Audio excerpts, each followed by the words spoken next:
kemarahan, sampai ejekan dan bahkan makian dan fitnahan bisa dengan mudah disampaikan dengan media sosial.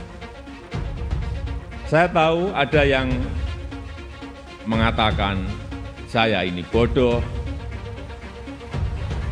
pelongo-pelongo, tidak tahu apa-apa, Fir'aun, tolol. Ya enggak apa-apa. Sebagai pribadi saya menerima saja. Tapi yang membuat saya sedih, budaya santun dan budaya dan budi pekerti luhur bangsa ini kok kelihatannya mulai hilang. Kebebasan dan demokrasi digunakan untuk melampiaskan kedengkian dan fitnah.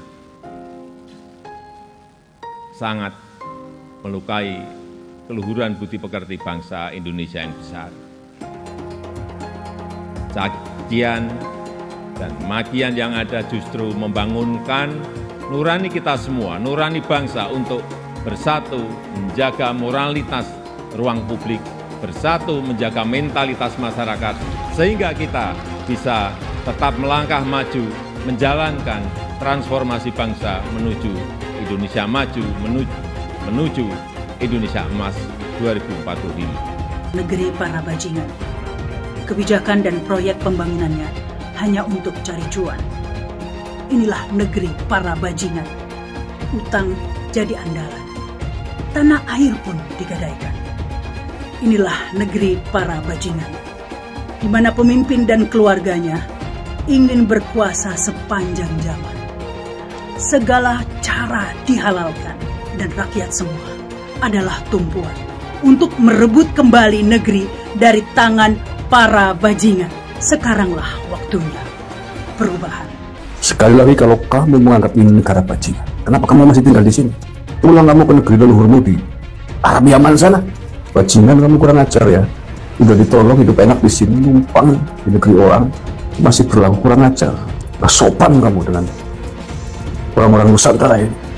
Mungkin kali ini Bung Rocky akan kena batunya, dan mudah-mudahan bisa didengar oleh banyak orang. Bajingan tolol itu luar biasa loh. Jangan Anda anggap sepele saja. Bajingan tolol itu hanya ada bisa melekat pada harkat dan martabat seseorang. Yang hari ini Tuhan Allah mentakdirkan Joko Widodo menjadi presiden. Jadi bajingan tolol itu hanya bisa melekat pada sebutan dari mulutnya Rocky Gerung itu kepada Joko Widodo. Tapi saya ingin katakan bahwa kemarin di Barreskrim itu memang pengaduannya tidak ditolak tapi ditelaah. Kemudian di Polda itu dengan undang-undang informasi dan transaksi elektronik. Nanti kita serahkan sepenuhnya kepada kepolisian negara. Biarlah ini proses juga sedang berjalan, jadi nanti kita lihat. Gerung, bentar lagi masuk penjara ya. Kasihan deh lo, udah tua, kagak nikah-nikah, sekarang mau masuk penjara. Makanya Rung, punya mulut itu dijaga. Lo bilang kitab suci fiksi lah, sekarang menghina Presiden Jokowi. Kena batunya lo Rung, masuk penjara. Adil Catalino, Bacuramin Kasaruga, Basengat Kajubata, Arus. Saya selaku warga Dayak Kehormatan Dewan Adat Dayak Pangkalan Bud, mohon atensi Pak Kapolri dan Pak Menko Polhukam Mahfud MD. Pak Jokowi pernah diberi gelar Raja Dayak. Wajar kalau suku Dayak tidak terima rajanya dihina begitu keji oleh Rocky Gerung. Sekarang suku Dayak di seluruh Kalimantan sudah bergerak menuntut agar Rocky Gerung ditangkap. Kalimantan Tengah. Kalau Rocky Gerung menghina Jokowi atau menghina juga Raja Dayak. Kalimantan Barat. Masyarakat adat Dayak adalah telah melanggar tatanan adat dan kearifan lokal masyarakat adat Dayak. Kalimantan Timur. Rocky Gerung, mulutmu adalah harimau. Tolong atensi Pak Kapolri dan Pak Menko Polhukam, dengarlah aspirasi suku Dayak ini yang minta Rocky Gerung segera ditahan. Terima kasih. Adil Catalino, Bacuramin Kasaruga, Basengat Kajubata, Arus.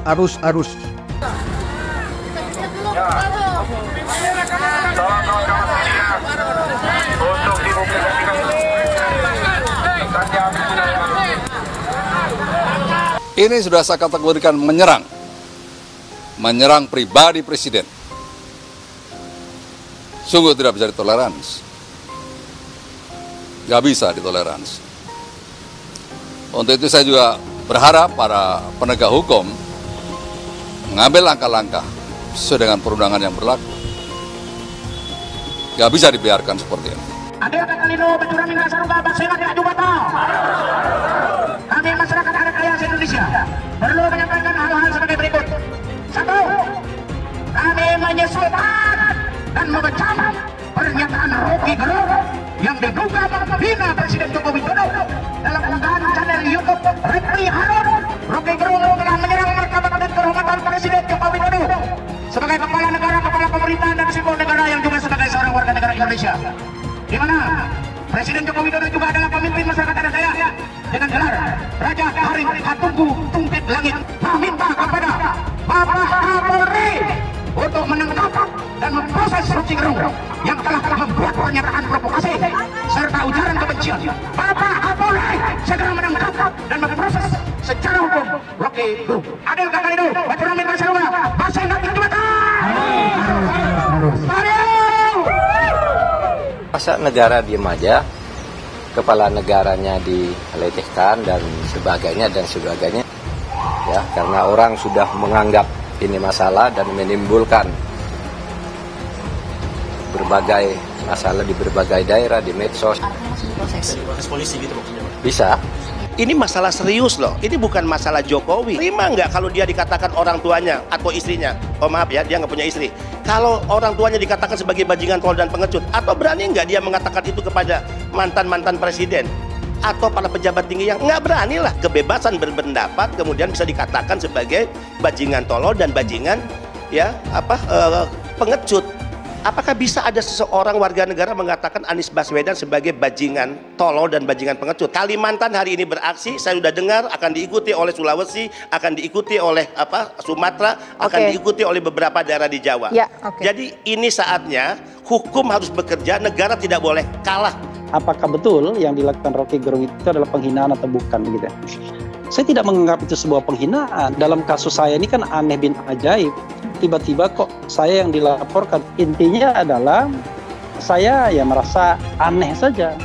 Kenapa cuma Reply Harun yang dilaporkan? Ya. Belum lagi kalau kita bicara ujaran kebencian berbasis SARA. Lalu saya tanyakan, SARA-nya di mana? Presiden itu bukan suku, bukan agama, bukan ras, bukan antar golongan. Tapi banyak kasus yang begini-begini ini diproses agar kemudian kita bisa dilaporkan ke polisi, bisa ditahan, bisa dipenjara dan lain sebagainya. Ini adalah si Rocky Gerung.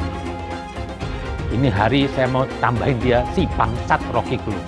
Kenapa saya berucap bangsat Rocky Gerung? Dia mengatakan bajingan yang tolol. Alasan katanya Jokowi masih mempertahankan legasinya pergi ke Cina untuk merawat IKN. Lah terus Anda pikir IKN itu sampah apa? Kan IKN sudah diundang-undangkan menggunakan bahasa bajingan dan tolol untuk presiden kita. Anda kalau mungkin saya ini orang Jakarta, saya akan bilang apa? Anda ini tot, apa? Anda anak bocor. Ini hari, saya mungkin kalau deket Pak, saya kasih tangan Pak. Saya nggak ada urusan ke polisi. Kenapa? Sudah melampaui batas. Ini perlu sekali mungkin mulut Anda itu ceklak, itu baru Anda rontok gigi Anda baru sadar. Nggak perlu ngoceh. Lah, Anda ini cuma ngocehnya aja. Tapi belum tentu Anda bisa buat barang itu. Anda ini cuma ngomong doang. Cuma modal mulut aja Anda. Anda sama Anies nggak ada bedanya, lemes. Tapi apa? Nggak ada bisa dibuktikan kerja Anda. Anda sok tahu Pak Rocky Gerung. Ini hari Anda sudah kurang ajar. Mengatain Presiden Jokowi bajingan dan tolol. Ibu Anda yang bajingan, Bapak Anda yang bajingan. Anda dulu ngatain Quran fiksi. Anda sadar diri lah. Cobalah kepolisian ini. Masa presiden kita dikatain bajingan kok Anda diem? Kalau ketua MUI dikatain bajingan gimana? Pasti dibilang penista agama. Tapi untuk Jokowi kok didiamkan, dikatain bajingan. Padahal Jokowi apa? Yang ngasih makan ketua MUI dan semuanya. Yang ngasih makan semua lembaga-lembaga keagamaan. Masa hanya oleh si Rocky Gerung sampah ini dikatain bajingan dan tolol? Tangkaplah Pak itu.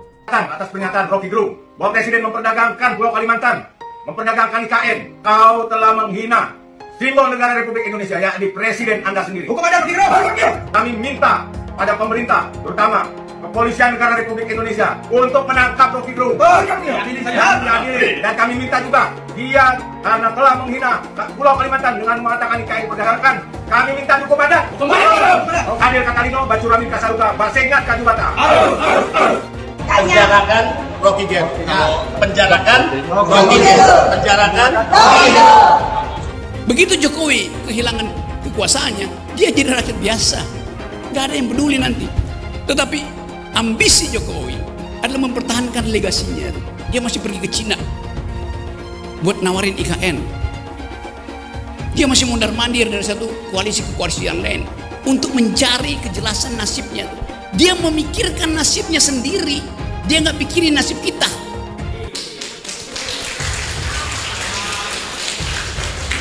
Itu bajingan yang tolol.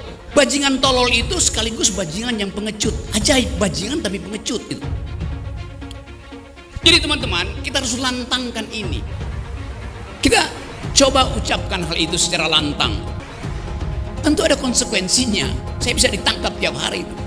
Kita bikin gara-gara. Kita cari gara-gara.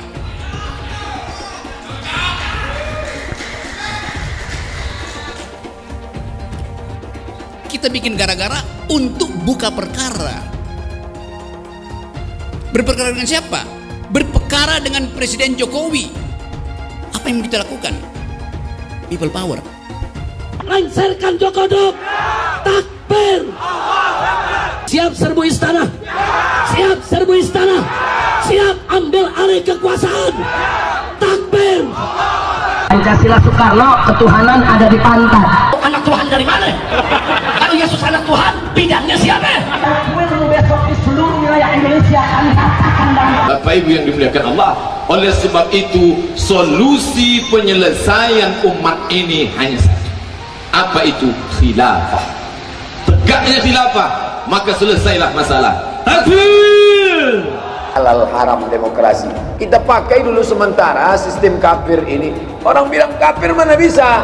Sementara kalau semuanya sudah baik, kita pakai sistem Islam, naik khalifah. Iblis hanya menggoda orang yang beriman. Makanya jarang-jarang orang kafir kerasukan setan. Yang kerasukan setan itu orang baik-baik. Jarang, saya belum pernah nengok Cina kerasukan setan. Pernah tak Ahok itu kerasukan setan? Enggak, setannya juga. Karena sesama setan dilarang saling menggoda.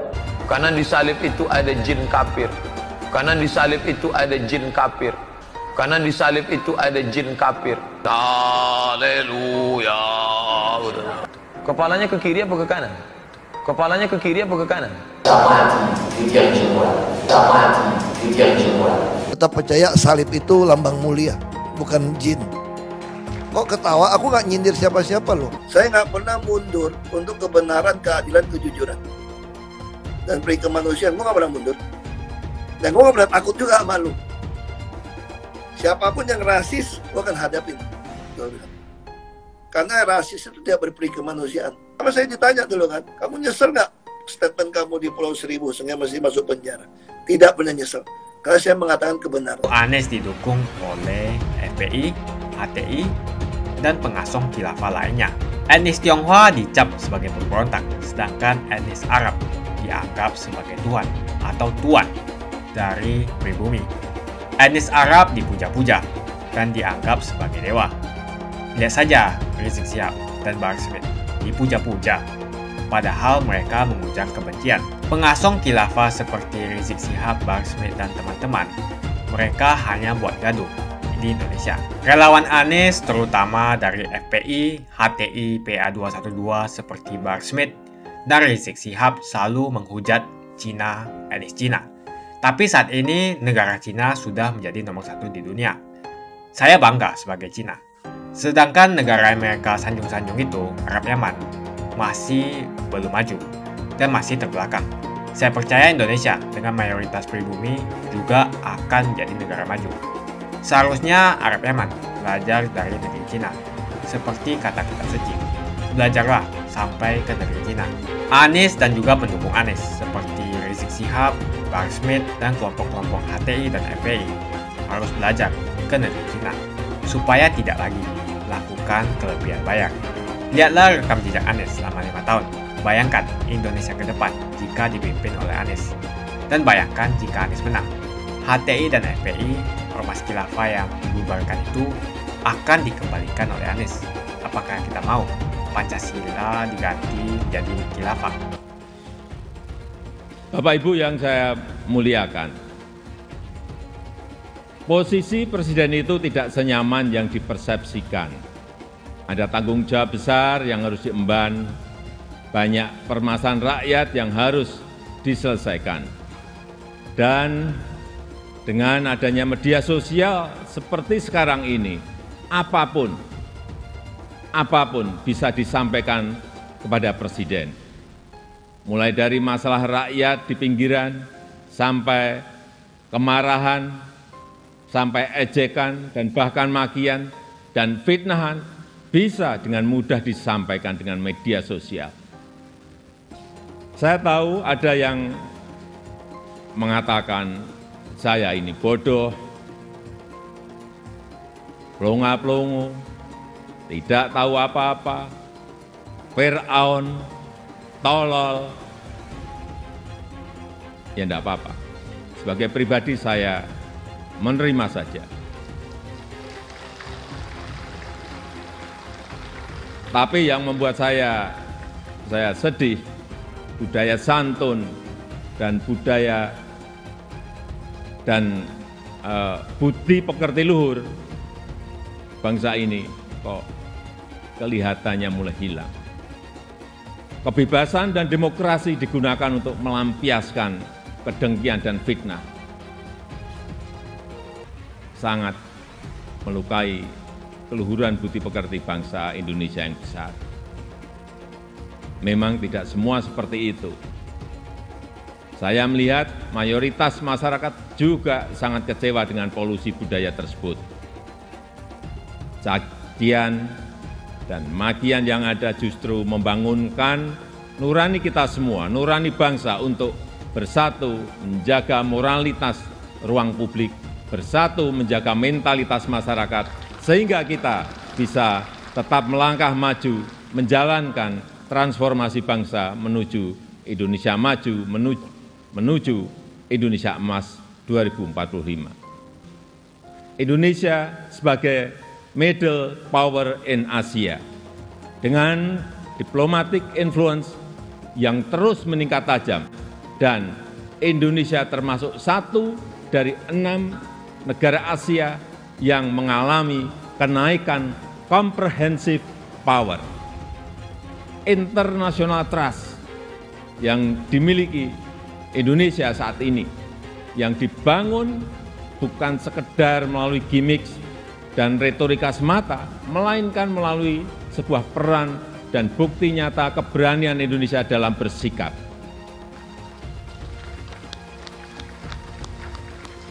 Momentum presidensi Indonesia di G20, keketuaan Indonesia di ASEAN, konsistensi Indonesia dalam menjunjung HAM, kemanusiaan dan kesetaraan, serta kesuksesan Indonesia menghadapi krisis dunia 3 tahun terakhir ini telah mendongkrak dan menempatkan Indonesia kembali dalam peta percaturan dunia. Tapi kemudian ada yang bilang, memang kenapa dengan international trust yang tinggi? Rakyat kan makannya nasi. Bismillahirrahmanirrahim. International trust nggak bisa dimakan. Ya, memang nggak bisa. Sama seperti jalan tol nggak bisa dimakan. Ya memang. Bapak Ibu yang saya muliakan, dengan international trust yang tinggi, kredibilitas kita akan lebih diakui. Kedaulatan kita akan lebih dihormati. Suara Indonesia akan lebih didengar, sehingga memudahkan kita dalam setiap bernegosiasi. Ini yang bolak-balik saya sampaikan di setiap kesempatan, bahwa Indonesia saat ini punya peluang besar untuk meraih Indonesia emas di 2045, meraih posisi jadi 5 besar kekuatan ekonomi dunia. Kita punya kesempatan, dan tidak hanya peluangnya saja, tetapi strategi meraihnya sudah ada, sudah dirumuskan. Tinggal apakah kita mau memfokuskan energi kita untuk bergerak maju, atau justru membuang energi kita untuk hal-hal yang tidak produktif, yang memecah belah, bahkan yang membuat kita melangkah mundur. Bapak, Ibu, saudara-saudara sebangsa dan setanah air, para hadirin yang saya muliakan. Bonus demografi yang akan mencapai puncak di tahun 2030-an adalah peluang besar kita. 68% adalah penduduk usia produktif. Disinilah kunci peningkatan produktivitas nasional kita. Peluang tersebut harus mampu kita manfaatkan. Rugi besar kita jika melewatkan kesempatan ini, karena tidak semua negara memilikinya dan belum tentu akan kembali memilikinya. Sehingga strategi pertama untuk memanfaatkan kesempatan ini adalah mempersiapkan sumber daya manusia Indonesia.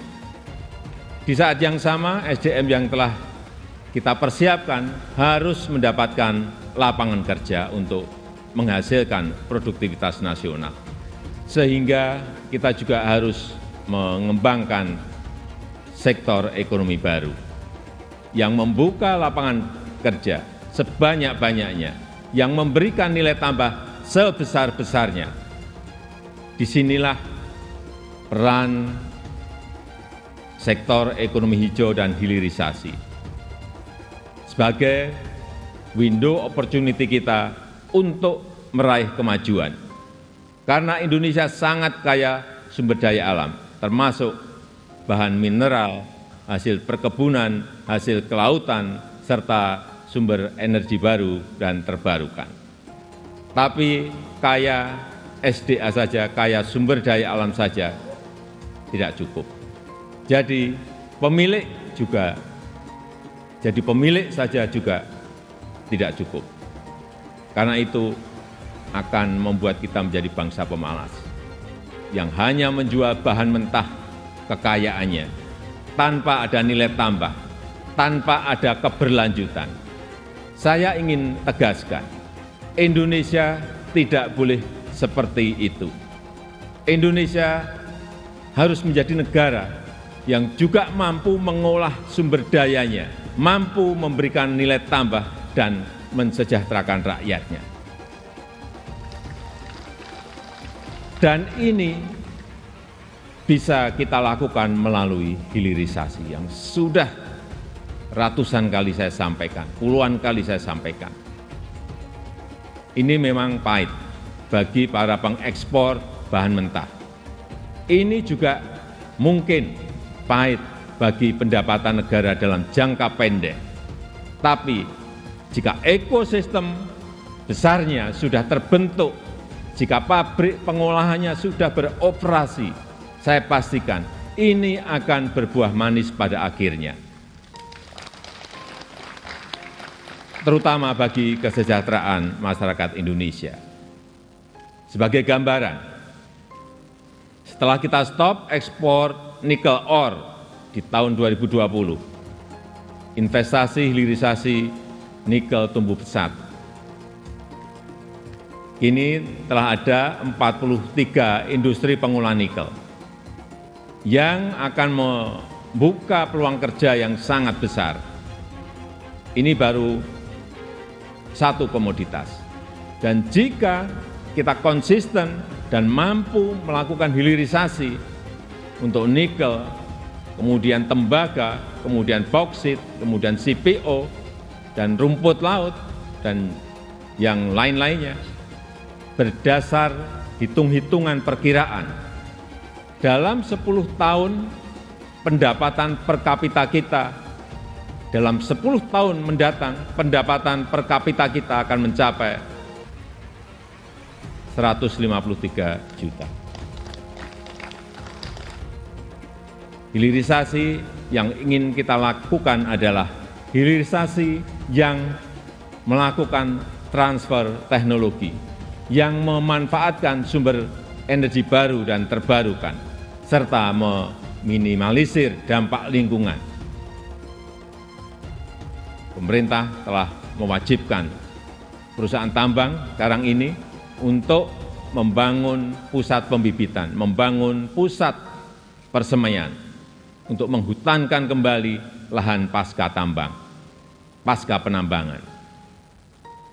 Hilirisasi yang ingin kita lakukan adalah hilirisasi yang tidak hanya pada komoditas mineral, tapi juga non-mineral, seperti sawit, rumput laut, kelapa, dan komoditas-komoditas potensial lainnya, yang mengoptimalkan kandungan lokal, yang bermitra dengan UMKM, bermitra dengan petani, bermitra dengan nelayan, sehingga manfaatnya terasa langsung bagi rakyat kecil. Upaya ini sedang kita lakukan dan harus terus dilanjutkan. Ahok pasti akan mendukung Ganjar, karena Ahok anti radikalisme. Ahok yang jelas tidak akan mendukung Anies Baswedan, karena Anies Baswedan didukung oleh kelompok khilafah, HTI, dan FPI, ormas terlarang itu. Suara Ahok merepresentasi warga minoritas, dan etnis Tionghoa mendukung Ganjar Pranowo. Dukungan Ahok sangat memberikan dampak yang luar biasa. Kita lihat saja, saat itu Ahok mendukung Jokowi, dan Jokowi berhasil menang sebagai presiden. Dan saat ini Ahok akan mendukung Ganjar Pranowo, dan saya yakin Ganjar akan menang di Pilpres 2024. Saya yakin Ahok tidak akan memilih orang-orang yang pernah bermasalah dengan dirinya di masa lalu. Apalagi bukan hanya bermasalah dengan dirinya, tapi bermasalah dengan etnis dan agamanya. Siapa lagi kalau yang dimaksud adalah kelompok-kelompok dari pendukung atau pengasong khilafah, seperti ormas yang sudah dibubarkan itu, HTI, FPI, dan PA212, di mana mereka mendukung Anies Baswedan. Salah satu tokoh yang saya hormati dan hargai adalah Ahok, khususnya dalam bidang politik. Bapak Ahok memiliki nama asli, Basuki Cahayapurnama, yang sangat luar biasa dalam mengedepankan integritas sebagai seorang politisi yang jujur, berani, transparan, dan profesional. Dia bukanlah orang seperti Anies. Dia bukan orang yang menjual kata-kata dan sembarangan berbicara soal kebangsaan yang dibalut atau dipakaikan jubah agama. Dulu Anies bisa menang karena menggunakan agama dan etnis. Bagi saya, apa yang dikerjakan Ahok selama ini, menjabat sebagai politisi dari Bangka Belitung sampai Jakarta, adalah pencapaian yang luar biasa dan integritas yang tinggi. Dia tunjukkan dengan mantap. Kita melihat pada tahun 2014 hingga tahun 2011, dia memilih Joko Widodo sebagai presiden unggulan saat itu. Dan pada akhirnya, dia menang. Pilihan Ahok bisa dikatakan mewakili pilihan para kaum yang selama ini dianggap minoritas. Pada tahun 1965, kita tahu bahwa penyikatan etnis Cina di Indonesia sangatlah kencang, apalagi ada rumor bahwa sampai sekarang membuat trauma kaum warga negara yang memiliki etnis yang dicap sebagai pemberontak, yaitu etnis Tionghoa. Etnis Tionghoa dicap sebagai pemberontak, sedangkan etnis Arab dianggap sebagai Tuhan atau tuan dari pribumi. Etnis Arab dipuja-puja dan dianggap sebagai dewa. Lihat saja Rizik Syihab dan Bahar Smith dipuja-puja, padahal mereka mengujar kebencian. Pengasong khilafah seperti Rizik Syihab, Bahar Smith, dan teman-teman, mereka hanya buat gaduh di Indonesia. Sehingga pada tahun 2016, Ahok mulai maju dan berani untuk tampil menjadi showcase bagi perpolitikan negara ini dengan meletakkan standar yang begitu tinggi bagi seorang pemimpin politik, khususnya pemimpin daerah. Ternyata isu-isu suku, agama, dan ras antar golongan pada tahun 2017 masih terjadi dan begitu masif yang dilakukan oleh kelompok-kelompok hadron itu. Isu agama, ras, dan antar golongan dinikmati oleh relawan Anies. Saat itu Anies didukung oleh FPI, HTI, dan pengasong khilafah lainnya. Pada akhirnya Ahok harus kalah, namun kekalahan dia adalah kekalahan yang membuka mata rakyat Indonesia bahwa masih ada orang-orang yang menang dengan cara menggunakan politisasi agama atau politik identitas berbasis agama. Ternyata banyak sekali orang yang dengan mudah terhasut lewat jalan-jalan seperti itu. Maka bisa kita katakan bahwa tokoh politik yang didukung Bapak Ahok adalah tokoh politik yang memperjuangkan hak segala bangsa, seperti yang dituliskan di Pancasila, yakni sila kelima mengenai keadilan sosial bagi seluruh rakyat Indonesia, tanpa memandang etnis, suku, agama, dan ras. Dan hal tersebut mengacu pada tokoh Ganjar Pranowo yang harus kita pilih dan harus kita coblos nanti di pemilu 2024 nanti. Yang pasti bukan Anies Baswedan. Relawan Anies terutama dari FPI, HTI, PA212 seperti Bahar Smith dan Rizik Syihab selalu menghujat Cina, etnis Cina. Tapi saat ini negara Cina sudah menjadi nomor 1 di dunia. Saya bangga sebagai Cina. Sedangkan negara Amerika sanjung-sanjung itu, Arab Yaman, masih belum maju dan masih terbelakang. Saya percaya Indonesia dengan mayoritas pribumi juga akan menjadi negara maju. Seharusnya Arab Yaman belajar dari negeri Cina. Seperti kata kitab suci, belajarlah sampai ke negeri Cina. Anies dan juga pendukung Anies seperti Rizik Syihab, Bahar Smith, dan kelompok-kelompok HTI dan FPI harus belajar ke negeri Cina supaya tidak lagi melakukan kelebihan bayar. Yang jelas saya memilih pribumi, bukan yang dari Yaman. Ganjar jelas pribumi, nasionalis, dan pasti akan melanjutkan visi dan misi dari Pak Jokowi. Anies merupakan antitesis daripada Pak Jokowi dan diragukan kenasionalisannya, apalagi pribumiannya. Antitesis artinya bertolak belakang dengan Jokowi. Anies sudah menyatakan tidak akan melanjutkan semua program dari Pak Jokowi. Jadi semua pembangunan yang dilakukan oleh Pak Jokowi akan dihentikan oleh Anies jika Anies menjadi presiden. Lagi pula Anies didukung oleh khilafah dan pendukung Anies adalah ormas seperti FPI dan HTI. Apa kita mau FPI dan HTI kembali di Indonesia jika Anies memimpin? Anies juga dikenal sebagai bapak politik identitas yang menghalalkan segala cara untuk menggapai kekuasaannya, termasuk menggunakan politik identitas berbasis agama. Lihatlah di kasus Ahok tadi itu. Kita sudah bisa melihat hasil kerja Anies selama 5 tahun di Jakarta. Tidak ada satupun janji yang dipenuhi dan tidak ada kinerja yang bisa dibanggakan. Dari DP 0%, OKOC, kelebihan bayar, Formula E, banjir, sumber resapan, jalan rusak, dan gonta-ganti nama jalan. Lihatlah rekam jejak Anies selama 5 tahun. Bayangkan Indonesia ke depan jika dipimpin oleh Anies. Dan bayangkan jika Anies menang. HTI dan FPI, ormas khilafah yang dibubarkan itu akan dikembalikan oleh Anies. Apakah kita mau Pancasila diganti menjadi khilafah? Bagian Indonesia Timur yang mayoritas non-muslim seperti Bali tidak akan setuju dengan khilafah atau sistem khilafah. Mungkin Indonesia akan bubar jika Anies menjadi presiden. Perkataan Ahok sudah terbukti dan Jakarta sudah menjadi korban. Jangan biarkan Indonesia menjadi korban kibulan Anies Baswedan. Umat minoritas, terutama kaum Tionghoa, tidak akan memilih Anies Baswedan. Saya yakin karma Ahok mengejar Anies Baswedan. Dulu Anies memainkan politik identitas kepada Ahok. Sekarang Anies dipertanyakan kepribumiannya karena dia dari Yaman. Itu saja opini saya hari ini. Tuliskan opini kalian tentang Anies Baswedan. Jika kalian setuju dengan pendapat saya di video ini, pastikan kalian menekan like di video ini dan bagikan video ini ke teman dan family Anda supaya mereka semua mengetahui tentang informasi ini.